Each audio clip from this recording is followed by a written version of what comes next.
এই মাদ্রাসায় আপনার অর্জিত সম্পদ থেকে যতটুকু করেন সহযোগিতা করেন, কারণ কিয়ামতের দিন যেই দিন মাথার উপরে সূর্য চলে আসবে, নিচের জমিন কাদা হয়ে যাবে, জাহান্নাম তার লেগে জিব্বা বইয়া হুঙ্কার করবে। ওই কঠিন কিয়ামতের দিন আল্লাহর সামনে যখন আমরা দাঁড়াবো, তখন হয়তো এই 1 টাকা 10 টাকা 20 টাকা সদকা সুলফান পুষ্টিদান মাদ্রাসায় দেওয়া আমার আপনার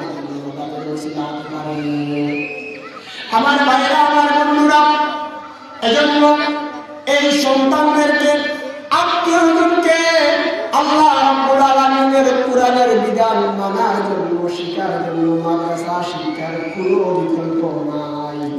আল্লাহ পাক রব্বুল আলামিন অন্য আয়াতের মধ্যে বলেন, লান তানফাকুম আরহামকুম ওয়ালা আওলাদুকুম ইয়াওমাল কিয়ামাহ।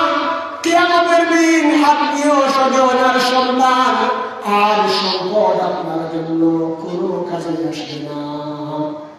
কিয়ামতের দিন যদি আমরা আমাদের সন্তান, আমাদের আত্মীয় স্বজন, আমাদের সম্পদকে কাজে লাগাতে চাই, তাহলে অবশ্যই দুনিয়ার জমিনে আল্লাহর জমিনে আল্লাহর কোরআন ভালো করে পড়ানোর জন্য চেষ্টা করব।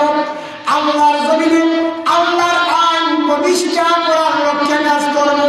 যেমন কি আল্লাহর নবী মক্কা বিজয় করেছিলেন 10,000 সাহাবায়ে কেরাম নিয়ে, আমরাও আল্লাহর জমিনে আল্লাহর কোরআনকে বিজয়ী করতে হবে। আর আল্লাহর কোরআনকে বিজয়ী করতে হলে প্রথম শর্ত হলো ঘরে ঘরে কোরআন শুদ্ধ করে শেখাতে হবে, ঠিক কিনা? আল্লাহ রাব্বুল আলামিন আমাদেরকে মহাগ্রন্থ আল কোরআনুল কারীমকে সুন্দরভাবে চর্চা করার তৌফিক দিন।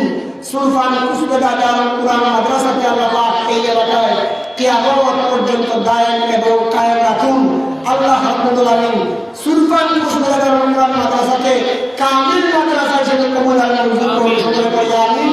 সংক্ষিপ্ত দোয়া করব, দুরূদ শরীফ পড়ব। সাল্লাল্লাহু আলা সাইয়্যিদিনা ومولانا محمد وعلى اله واصحابه وسلم. استغفر الله، لا حول ولا قوه الا بالله. الحمد لله رب العالمين والعاقبه للمتقين، والصلاه والسلام على اشرف الانبياء والمرسلين وعلى اله واصحابه اجمعين. ربنا ظلمنا انفسنا وان لم تغفر لنا وترحمنا لنكونن من الخاسرين. اللهم بارك لنا في رجب وشعبان وبلغنا رمضان. رب العالمين আল্লাহ তাআলা আজকে এই কোরআনের মাহফিল থেকে তোমার কালামের সাথে ইসলাম সেবা করে তোমার হাবিবের শানে এবং ইসলাম